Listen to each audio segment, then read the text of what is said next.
بسم الله الرحمن الرحيم.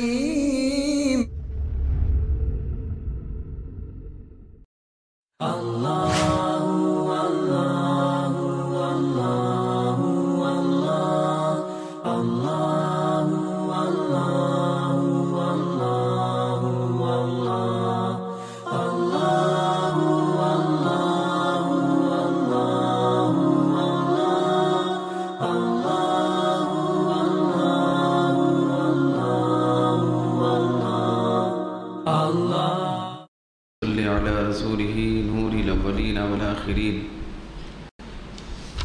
وعلى آله الطيبين الطاهرين وأصحابه الراشدين المهديين. أعوذ بالله من الشيطان الرجيم. بسم الله الرحمن الرحيم. وأتموا الحج والعمرة لله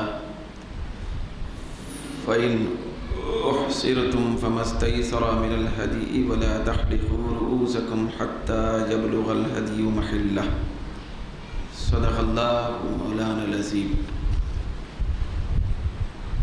جمیع حاضرین مکرم، انتہائی قابل قدر بزرگوں، نوجوان ساتھیوں، گزشتہ موقع درس پر قرآن مجید کی ایک آیت مبارکہ جو اس سے پہلے والی ہے، اس کے سلسلے میں کچھ روشنی ڈالی گئی تھی. اس آیت کریمہ کے آخری الفاظ کچھ اس طرح تھے کہ اللہ رب العزت نے فرمایا وَأَحْسِنُوا إِنَّ اللَّهَ يُحِبُّ الْمُحْسِنِينَ. اے ایمان والو، تم نیکیاں کرو کیونکہ اللہ تعالیٰ نیکی کرنے والوں سے محبت رکھتا ہے. بالعموم نیکی کا تذکرہ اللہ رب العزت نے فرمایا. ہر قسم کی نیکی کرنے والا یہ مومن کامل گردانا جاتا ہے. مومن نہ چھوٹی نیکی کو ترک کرتا ہے نہ بڑی نیکی کو چھوڑتا ہے، کیونکہ بسا اوقات چھوٹی سمجھے جانے والی نیکی سے ہی مومن کی مغفرت ہو جاتی ہے. مغفرت کے لیے نیکی میں چھوٹے اور بڑے کا کوئی فرق نہیں ہے. پروردگار عالم کسی کو صرف کتے کو پانی پلانے کی وجہ سے معاف فرما دی، کیونکہ روایتوں میں ہے بخاری وغیرہ میں کہ کوئی شخص کتے کو پانی پلا دیا، پیاسے کتے کو سیراب کر دیا، تو اللہ رب العزت کو یہ ادا پسند آ گئی. پھر اسی ادا کی پسندیدگی کی بنیاد پر اللہ نے اس کی مغفرت فرما دی. حدیث شریف میں آتا ہے، سرکار دو عالم صلی اللہ علیہ وسلم نے ارشاد فرمایا کہ پہلے زمانے میں ایک شخص ایک راستے سے گزر رہا تھا. گزرتے گزرتے دوران راہ اس کو بہت زیادہ بھوک اور پیاس محسوس ہوئی. پھر پیاس اس قدر بڑھ گئی کہ اس کی زبان اور ہونٹ کانٹے بن گئے. تو اپنی پیاس بجھانے کے لیے، زندگی بچانے کے لیے ادھر ادھر پانی کی تلاش کر رہا تھا. تو پانی کی تلاش جب کرنے لگا تو اس کو ایک کنواں نظر آیا، گہرا کنواں.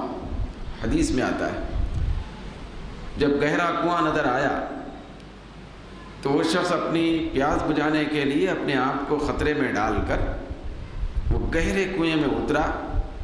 پھر سنبھل کے اتر کے اپنی پیاس بجھا کے پانی سے سیراب ہو کر وہ واپس اوپر آیا. جب وہ کنویں میں جا رہا تھا پانی پینے کے لیے تو کنویں سے اوپر کوئی چیز نہیں تھی، کوئی جانور نہیں تھا. لیکن جیسے ہی وہ کنویں میں جا کر اپنی پیاس کی شدت کو بجھا کر اوپر آیا تو کیا دیکھتا ہے کہ کنویں کے لب پر، کنویں کے کنارے پر ایک کتا پڑا ہوا ہے اور ہانپ رہا ہے. پھر زبان باہر نکالا ہوا ہے. پیاس کی شدت اس کو ستا رہی ہے. چونکہ کچھ دیر پہلے پیاس کی شدت کی تکلیف کیا ہوتی ہے اس سے وہ گزرا تھا، کیونکہ اس کو خود پیاس لگی تھی۔ جیسے ہی وہ جاندار کتے پر نظر ڈالتا ہے تو اس کو مکمل وہ احساس ہو جاتا ہے کہ واقعی پیاس کیا چیز ہوتی ہے، ابھی میں نے تھوڑی دیر پہلے محسوس کیا۔ لازمی بات ہے کہ مجھے جو مشقت پیاس کی وجہ سے ہو رہی تھی یہ کتے کو بھی ہو رہی۔ تو زیادہ فاصلہ اور زمانہ بھی نہیں گزرا تھا، وہ بھئی اس احساس کے تحت وہ اس سے رہا نہ گیا۔ اس نے فیصلہ کر لیا کہ میں اپنے آپ کو دوسرے اعتبار سے دوسری مرتبہ بھی ہلاکت میں ڈالوں۔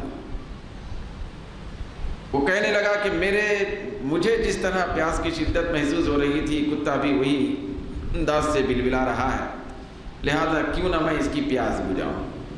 پھر دوبارہ اپنے آپ کو خطرے میں ڈال کر وہ کنویں میں اترتا ہے۔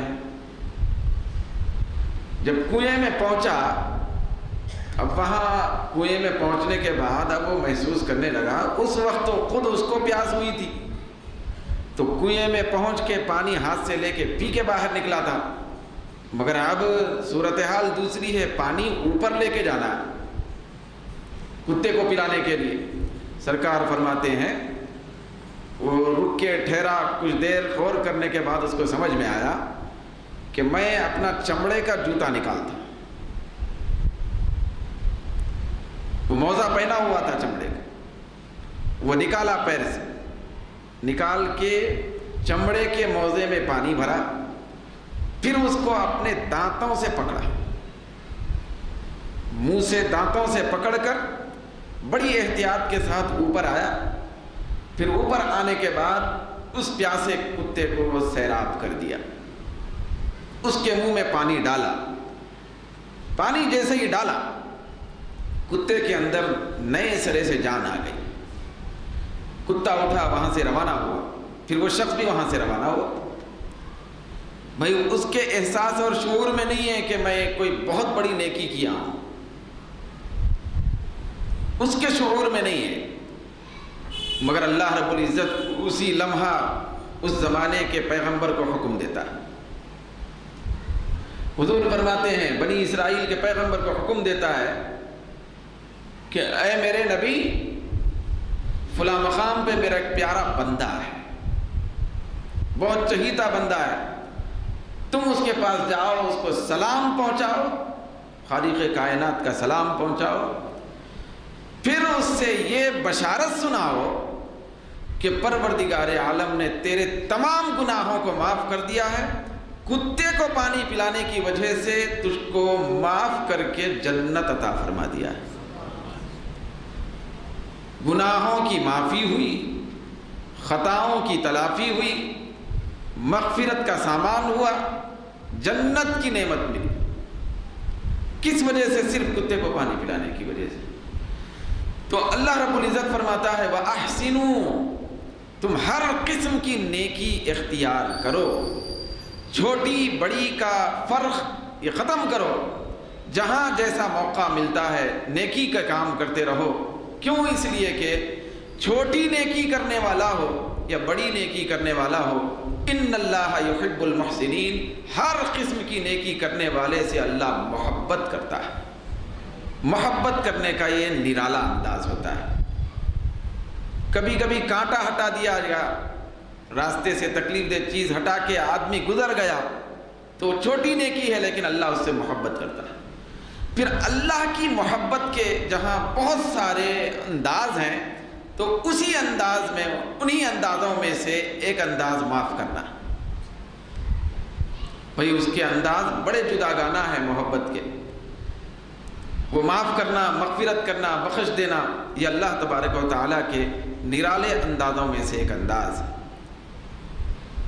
چنانچہ سرکار دو عالم صلی اللہ علیہ وسلم کے انتہائی پیارے صحابی، پھر سرخیل اہل بیت، مرکز اہل بیت حضرت سیدنا علی مرتضیٰ رضی اللہ تعالی عنہ کچھ ارشاد فرماتے ہیں نیکی کے سلسلے۔ پھر نیکی کی ترغیب دیتے ہوئے آپ فرماتے ہیں کہ خیر الخصال فی الفتى الشجاعۃ والسخاوہ، جوان میں، نوجوان میں سب سے بہترین خصلت وہ بہادری اور سخاوت کی ہوتی ہے، یہ نیکی ہے۔ جوان میں سب سے بہترین خصلت اور عادت یہ بہادری، شجاعت اور سخاوت کی ہے۔ وَهُوَ تَوْأَمَانٌ، شجاعت اور سخاوت یہ جڑواں بھائیاں ہیں، جڑواں بھائیاں ہیں، اس کو اور کیا بولتے ہیں اردو میں، جڑواں بھائیاں ہیں۔ یہ ایک ساتھ رہتے ہیں، یہ ایک ساتھ جنم لیتے ہیں، پھر ایک ساتھ آدمی کو عظمت عطا کرتے ہیں۔ جڑواں بھائیاں، جہاں شجاعت ہوتی ہے وہاں سخاوت ہوتی ہے، جہاں سخاوت ہوتی ہے وہاں شجاعت ہوتی ہے۔ شجاعت اور سخاوت دونوں مل کے کسی میں جمع ہو جاتے ہیں تو اللہ تبارک و تعالیٰ اس سے محبت کرتا ہے، پھر اس کا بیڑا پار ہو جاتا ہے۔ پھر آپ فرماتے ہیں فَكُلُّ شَجِيعٍ سَخِيٌّ، ہر شجیع یعنی بہادر وہ سخی ہوتا ہے۔ بہادر کس کو کہتے ہیں؟ بہادر اس آدمی کو کہتے ہیں، اس فرد کو کہتے ہیں، اس نوجوان کو کہتے ہیں جو وقت پڑنے پر اپنی جان قربان کرنے کے لیے نکلا ہے۔ شجاعت سب سے بڑی سخاوت کا نام، بے دری بے خطر، وہ خطرے کے مقامات میں گھس جاتا ہے، پھر اپنی جان کی بازی لگانے کے لیے منتظر رہتا ہے، تو اس کو شجیع اور بہادر کہتے ہیں۔ تو یہ بہادری جان قربان کرنے اور جان کی سخاوت کرنے کا نام ہے، تو ساری ثقافتیں اس کے تحت میں آ جاتی ہیں۔ جو آدمی بہادر ہوتا ہے وہ آدمی سخی ضرور ہوتا ہے۔ بھئی ایک ہے بہادر، پھر آج ہماری سوسائٹی کا بہادر الگ ہے۔ ہماری سوسائٹی کا بہادر زیادتی کرنے والا، ظلم ڈھانے والا۔ بہادری کا تعلق مکمل طور پہ اللہ اس کے رسول کے دشمنوں سے۔ جو شخص اللہ اس کے رسول سے دشمنی کرتا ہے اور اس سے انتقام لینے کے جذبے میں رہتا ہے وہ بہادر ہے۔ پھر بہادری اس چیز کا نام، بہادری صرف کسی کو تلوار اور شمشیر سے ختم کرنے کا نام نہیں ہے، کسی سے لڑنے کا نام نہیں۔ سب سے بڑا بہادر وہ ہے جو خود سے لڑتا ہے، جو اپنے آپ سے لڑ لیتا ہے۔ جو آدمی اپنے آپ سے لڑتا ہے وہ بہت بڑا بہادر ہے۔ جو اللہ کے ظاہری دشمنوں سے لڑتا ہے وہ کم درجے کا بہادر ہے۔ اپنے آپ سے کیسے لڑتا ہے؟ بھائی اپنے آپ سے ہر محاذ پہ لڑتا ہے، ہر اعتبار سے اپنے آپ سے لڑتا ہے۔ بھئی یہ اپنا اندر کا ایک من ہے، وہ کہتا ہے کہ نماز کیوں پڑھتا ہے، اس سے لڑ کے نماز کے لیے نکلتا ہے۔ پھر اندر کی ایک کیفیت اور قوت ہے شیطانی، ایک وسوسہ ہے، وہ کہتا ہے کہ علم کیوں حاصل کرتا ہے، وہ اس سے لڑ کے پچھاڑ کے علم حاصل کرنے کے لیے نکلتا ہے۔ یہ اپنے آپ سے لڑنے والا، نفس سے لڑنے والا، یہ سب سے بڑا بہادر ہے۔ پھر یہی آدمی سب سے بڑا سخی ہے، سب سے بڑا سخاوت کا پیکر ہے۔ حضرت عبداللہ بن عمر رضی اللہ تعالی عنہما اپنے والد حضرت عمر رضی اللہ تعالی عنہ سے روایت کرتے ہیں، وہ فرماتے ہیں کہ سرکار دو عالم صلی اللہ علیہ وسلم سے پوچھا گیا مل اسلام یا رسول اللہ، یا رسول اللہ اسلام کس چیز کا نام ہے؟ تو سرکار نے فرمایا طیب الکلام و اطعام الطعام و افشاء السلام۔ اب نیکیاں بیان کی جا رہی، وَأَحْسِنُوا، ہر قسم کی نیکی کرو، چھوٹی بڑی نہ دیکھو۔ تو سرکار نے فرمایا طیب الکلام، میٹھا نرم کلام کرنا اور گفتگو کرنا یہ اسلام، میٹھی گفتگو کرنا یہ اسلام ہے۔ وَإِطْعَامُ الطَّعَامِ، کھانا کھلانا یہ اسلام۔ وَإِفْشَاءُ السَّلَامِ، سلام کرنا نہیں سلام پھیلانا یہ اسلام، سلام آپس میں پھیلانا یہ اسلام۔ پھر قیلہ کہا گیا یا رسول اللہ فَأَيُّ الْمُسْلِمِينَ أَفْضَلُ، کون سا مسلمان بہتر ہے؟ یہ تو اسلام ہے، مسلمان کس کو کہتے ہیں؟ کون سا مسلمان فضیلت والا ہے؟ سرکار نے فرمایا من سلم الناس من لسانہ ویدہ، جس کے ہاتھ اور جس کی زبان سے دوسرے انسان محفوظ رہے۔ بھئی ایک روایت ہے کہ جس کے ہاتھ اور جس کی زبان سے مسلمان محفوظ رہے وہ بھی فضیلت والا مسلمان، لیکن اس روایت میں سرکار نے فرمایا جس کے ہاتھ اور جس کی زبان سے انسان محفوظ رہے، جو انسان ہے وہ محفوظ رہے، کسی انسان کو وہ اذیت اور تکلیف نہ دے، ناجائز طریقے سے کسی کو نہ ستائے۔ نہ زبان سے کچھ کہے نہ ہاتھ سے کچھ گزن پہنچائے۔ قیل کہا گیا فَأَيُّ الصَّلَاةِ أَفْضَلُ، کون سی نماز بہتر ہے؟ قال، سرکار نے فرمایا طول القیام، لمبے قیام والی نماز۔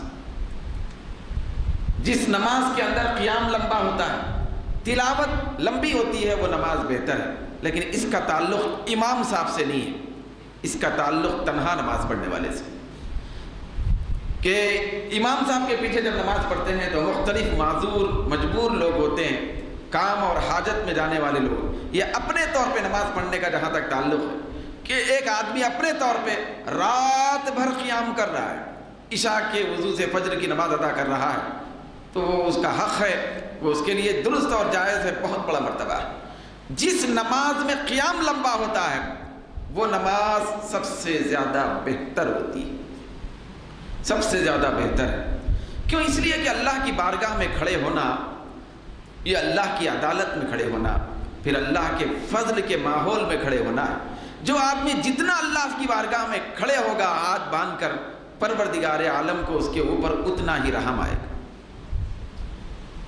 اتنا ہی رحم آئے گا۔ دنیا کا بھی یہ دستور ہے، ہم دینے کے موڈ میں نہیں رہتے، مگر کوئی آدمی لینے کا موڈ بنا کے آ گیا، دروازے پہ کھڑے ہو گیا، پھر آفس کے سامنے کھڑے ہو گیا، دکان پہ شو روم کے پاس کھڑے ہو گیا، آپ لاکھ اس کو بھگاتے ہیں نہیں بھاگتا، پھر آپ ہٹانے کی تدبیر کرتے ہیں نہیں ہٹتا، کھڑا ہوا کا کھڑا ہوا ہے، 1 گھنٹے سے کھڑا ہوا ہے، 1 گھنٹے سے کھڑا ہوا ہے۔ آنے جانے والے لوگ بھی ترغیب دلائیں گے کہ سیٹھ صاحب 1 گھنٹے سے کھڑا ہوا، کچھ نہ کچھ دے کے بڑھا دیجیے۔ یہی کیفیت لمبے قیام کی ہے، بلا تشبیہ و تمثیل۔ ہم بہت زیادہ پاپی، گناہگار، خطاکار، جفاکار ہیں۔ ہم جتنی دیر اللہ کی بارگاہ میں کھڑے رہیں گے، وہ رب العالمین ہے، وہ ارحم الراحمین ہے، اس کے پاس 70 ماہوں سے زیادہ رحم اور رحمت ہے، وہ کسی صورت میں ہم کو خالی ہاتھ واپس نہیں کرے گا، زیادہ کھڑے ہونے کی بنیاد پر ہم کو معافی عطا فرمائے۔ طول قیام والی نماز بہت بہتر ہے۔ قیل کہا گا فَأَيُّ الصَّدَقَةِ أَفْضَلُ، کون سا صدقہ بہتر ہے؟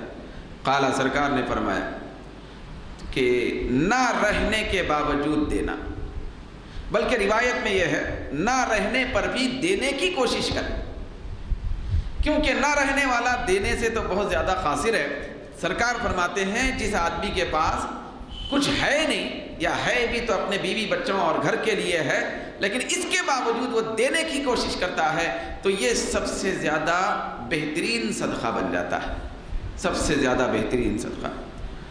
پہلے زمانے میں ہوتا یہ تھا، خود حضرت مولا علی رضی اللہ تعالیٰ عنہ کے کئی واقعات، سرکار کی بارگاہ میں کوئی مانگنے والا آ جاتا تھا تو سرکار مولا علی دوسرے سمت سے نکل جاتے تھے، دوسروں سے قرض لے کے مانگنے والے کو دے دیتے تھے، اس قرض کی تلافی بعد میں کیا کرتے تھے۔ ایک عجیب انداز تھا پہلے کہ کسی کو دینے کے لیے قرض لے کے دینا، قرض لے کے مانگنے والے سائل کو عطا کرنا، یہ جذبہ، یہ حوصلہ، یہ تصور پہلے کے زمانے میں موجود تھا۔ نہ رہنے پر، ظاہری طور پہ نہ رہنے پر بھی دینے کی کوشش کرنا، یہ سب سے زیادہ بہترین صدقہ ہے۔ پھر سرکار سے پوچھا گیا فَأَيُّ الْإِيمَانِ أَفْضَلُ، یا رسول اللہ کس قسم کا ایمان سب سے زیادہ بہتر ہے؟ سرکار نے فرمایا الصبر والسماحۃ، صبر کرنا، درگزر کرنا، یہ کشادہ دل رہنا، یہ سب سے بڑا ایمان ہے، سب سے بہترین ایمان ہے۔ صبر، تحمل، حلم، بردباری، درگزر اور عفو سے کام لینے کا جذبہ اور حوصلہ، یہ معمولی چیز نہیں ہے، یہ بالکل چھوٹے موٹے درجے کی چیز نہیں ہے، یا بولنے اور سننے کی چیز نہیں ہے، کر کے بتانا بہت مشکل ہے۔ صبر یہ بہت بڑے حوصلے کی بات ہوتی ہے، بہت بڑے تحمل کی بات ہوتی ہے، کیونکہ اسی لیے اللہ رب العزت نے فرمایا کہ انما یوفی الصابرون اجرہم بغیر حساب، قیامت کے دن ہر ایک کو کوٹے کے ساتھ دیا جائے گا، مقررہ نشان کے ساتھ دیا جائے گا، ہر نیکی کرنے والے کو گن کے دیا جائے گا، مقرر کر کے دیا جائے گا، لیکن صبر کرنے والے کو بے حساب دیا جائے گا۔ صبر بہت بڑی دولت کا نام ہے، صبر یہ اللہ تعالیٰ کی طرف سے ملنے والے بہت بڑے نور کا نام ہے، بہت بڑے نور کا نام ہے۔ صبر یہ ہمارے آقا صلی اللہ علیہ وسلم کا خاص فطری وطیرہ ہے، سرکار کی شان اعظم ہے صبر۔ بھئی ایک طرف طائف کے میدان میں آقا دو جہاں صلی اللہ علیہ وسلم پہ پتھر برسائے جا رہے تھے، پھر رب العالمین کی قہاریت کو جوش آتا ہے، حضرت جبریل کو اللہ رب العزت روانہ کرتا ہے کہ میرے محبوب سے کہہ دیں کہ اگر یہ چاہیں، ان کا ارادہ اگر ہے تو دونوں پہاڑوں کے درمیان اس قوم کو پیس کے ختم کر دیا جائے، ان کا نام و نشان قیامت تک باقی نہ رہے۔ سرکار دو عالم کا جو صبر تھا کہ آپ کے جسم اطہر پر خون انور رواں ہے، سرکار کے جسم اطہر کو لہو لہان کیا گیا، لیکن ایسے عالم میں بھی صبر و تحمل کے ایک موجودانہ شان کا عالم یہ ہے، سرکار فرماتے ہیں جبریل سے اللہ کے پیغام کو سن کر کہ میں رحمت بنا کے بھیجا گیا ہوں، میں کسی کے لیے زحمت بنا کے نہیں بھیجا گیا۔ مجھے یقین ہے کہ یہ نہیں تو ان کی آگے آنے والی نسلوں میں مجھے ماننے والے، مجھ سے محبت کرنے والے، مجھ پہ اپنے جان مال فدا کرنے والے ضرور پیدا ہوں۔ صبر و تحمل، صبر و تحمل سے کام میں بگاڑ نہیں آتا۔ جب صبر کا دامن چھوٹ جاتا ہے تو کام متاثر ہو جاتا ہے۔ بھئی آپ کی پڑھائی متاثر، آپ کا کام متاثر، آپ کی دکانداری متاثر، آپ کی ملازمت متاثر۔ صبر کا دامن چلا جاتا ہے تو کام پہ اثر پڑتا ہے۔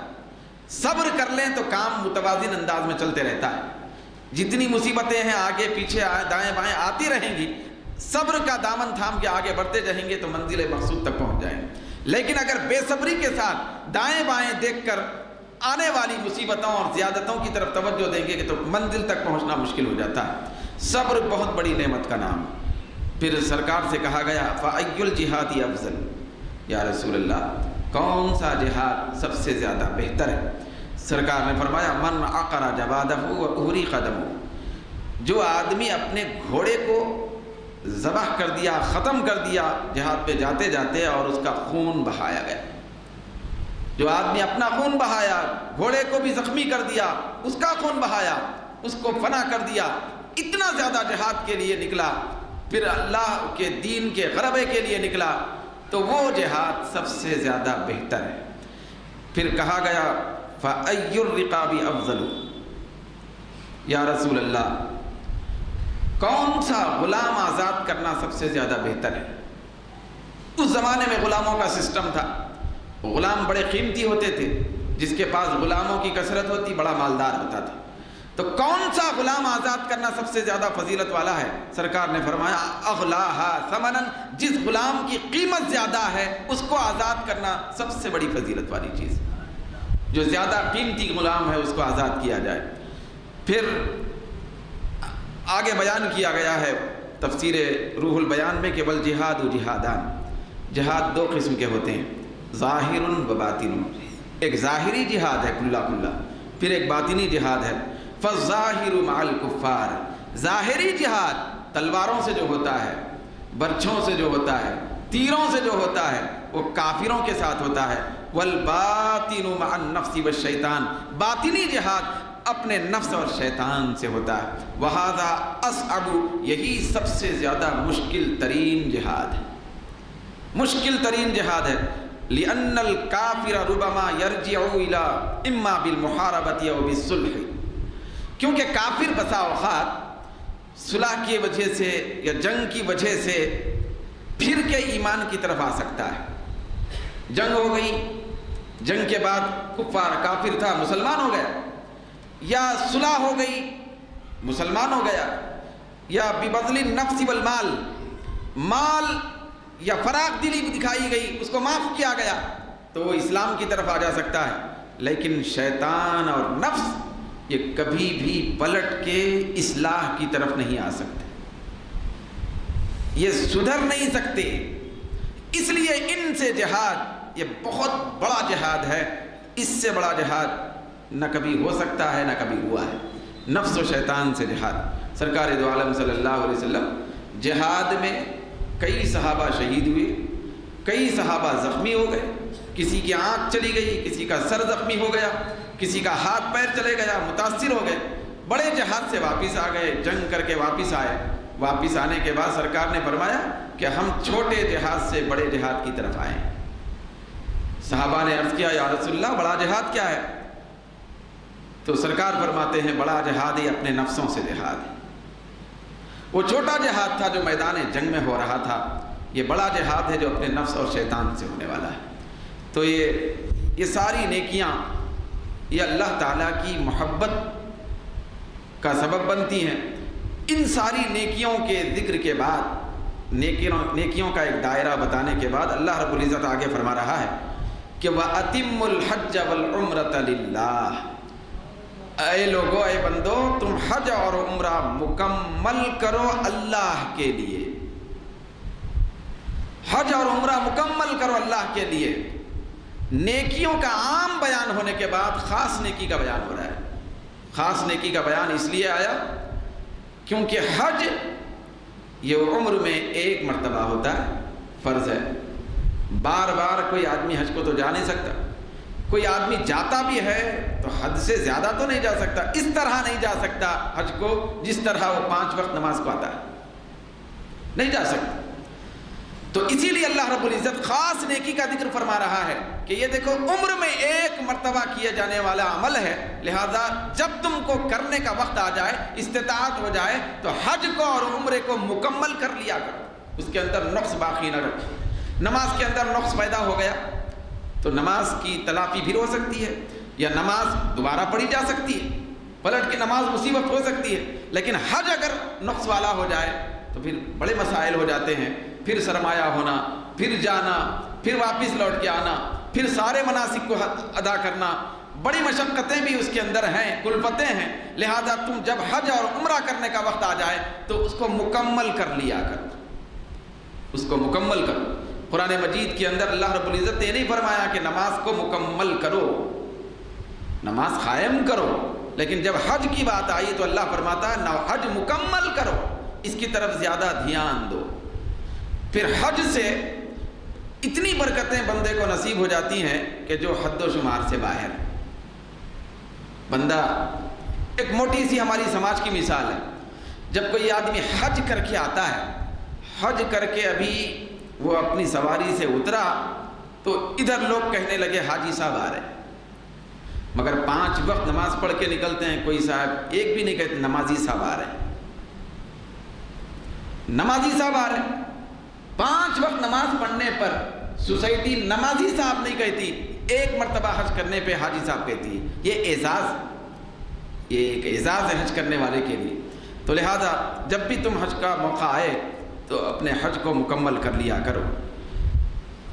حج یہ ارادہ کرنے کا نام، حج کے اندر معنی ارادے کے ہیں، یعنی بندہ بھائی اللہ کے گھر کا ارادہ کر کے نکلتا ہے، پھر اس میں اس عمل میں اللہ کے گھر کا ارادہ ہوتا ہے، اس لیے اس کو حج کہا جاتا ہے۔ پھر عمرہ، بھائی عمرہ کے ایک معنی ہے زندگی، جیسے کہ عمر ہے، بھائی عمر ہے تو زندگی کے معنی ہے، کیونکہ یہ عمرہ بھی زندگی میں کیا جاتا ہے کبھی کبھی، اس لیے اس کو عمرہ کہا گیا، اس کو عمرہ کہا گیا۔ پھر عمرہ کے ایک معنی ہے آبادی، بھائی آبادی۔ حج سال میں ایک مرتبہ کیا جاتا ہے، حج کے عنوان سے لوگ لاکھوں کی تعداد میں ایک مرتبہ چند دن کے لیے جمع ہوتے ہیں، لیکن عمرے کے اندر یہ شان ہے، اللہ تبارک و تعالیٰ اس کا سلسلہ سال کے 12 مہینے رکھا ہے۔ عمرے کے عنوان سے سارا حرم آباد رہتا ہے، بھئی آباد رہتا ہے، اس لیے اس کو عمرہ کہا جاتا ہے۔ تو حج اور عمرہ بہترین عمل ہے، مگر یہاں رک کے یہ بات عرض کرنا چاہیے، ضروری ہے کہ حج کے اندر بیت اللہ کا ارادہ کیا جاتا ہے، بیت اللہ کا ارادہ کیا جاتا ہے، تو اس لیے اس کو حج کہا جاتا ہے، یہ حج ہے بیت اللہ کا۔ لیکن اللہ کے کچھ ترقی یافتہ بندے ایسے ہوتے ہیں کہ وہ جب نکلتے ہیں تو بیت اللہ کے ارادے سے نہیں نکلتے، وہ اللہ کے ارادے سے نکلتے ہیں، ذات اللہ کے ارادے سے نکلتے ہیں، تو ان کا حج پروردگار عالم کی بارگاہ سے قربت اور محبت کی سند پا لینا، قربت اور محبت کی سند پا لینا۔ ان کی کیفیتیں الگ ہو جاتی ہیں، کیفیتیں جب بدل جاتی ہیں تو مسائل بدل جاتے ہیں، حالات بدل جاتے ہیں۔ تو حج الگ الگ ہوتا ہے، تو کئی ایسے اللہ کے نیک بندوں کے واقعات اور حکایات ہیں کہ وہ جب جاتے تھے کعبۃ اللہ شریف کو، مگر نسبت اللہ کی طرف ہے، بیت اللہ جاتے تھے ضرور، کعبۃ اللہ کی بہت بڑی عظمت ہے، عزت ہے، لیکن ان کا مقصود اور ان کا ارادہ وہ اللہ کی ذات ہوتی تھی۔ پھر پہلے زمانے میں ایسا ہوتا بھی تھا کہ پروردگار عالم بندے کی تڑپ دیکھ کر اپنی طرف سے رضا کی سند عطا فرما دیتا تھا۔ باضابطہ کعبے کی در و دیوار سے آوازیں بھی آتی تھی کہ فلاں کی بخشش ہو چکی ہے، فلاں کی بخشش ہو چکی ہے۔ تو یہ اعزاز بھی بعض بندوں کو نصیب ہوتا ہے کہ اللہ کا ارادہ کر کے وہ نکلتے ہیں کہ اللہ ہم سے راضی ہو جائے، پروردگار عالم خوش ہو جائے۔ تو انشاءاللہ تعالی تفصیلات آئندہ درس میں بیان کیے جائیں گے، حج اور عمرے کی تکمیل کے اعتبار سے، پھر اس کے اتمام کے اعتبار سے، پھر آگے کی آیت کے جو الفاظ ہیں اس کے اعتبار سے۔ پروردگار عالم سے دعا ہے کہ ہم سب کو زیادہ سے زیادہ قرآن مجید کی برکتوں سے استفادہ کرنے کی توفیق عنایت فرمائے۔ وما علینا الا البلاغ۔